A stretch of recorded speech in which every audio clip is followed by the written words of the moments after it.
why not discipleship? Why not sanctification? Why not Christian maturity? Why do we use a word that maybe calls up some different imagery that may not be, quote, biblical, or at least clearly biblical, as where discipleship and sanctification are? Is this different, Dr. Ford? Yeah, these are great questions because, as you mentioned, nomenclature is important. And I would want to ensure that the things that I'm talking about are biblical and deriving from the scriptures. So when I think about discipleship, I often communicate the sort of relational aspect of discipleship, right? We are disciples of Christ. We're called to make disciples of Christ, followers. And really, if you want to think about the sort of language of disciple, it's learner, right? Someone who's learning. It's, of course, for Christians, much more than that. It's a followership that we're called into. And then, of course, you have the sort of doctrinal foundations that go behind that. So we talk about sanctification, the role of the Holy Spirit,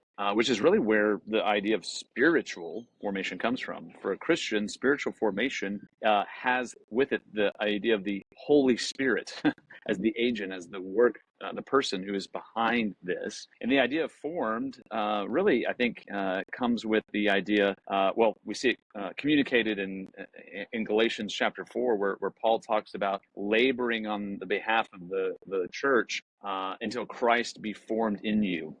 So sort of this idea of sort of progressive sanctification, going back to that, and building into the idea of discipleship, that spiritual formation is about sort of the process, the on the ground sort of things that we do to further along our Christ likeness. So it's corporate, personal, lots of different contextual factors as well that goes into that. So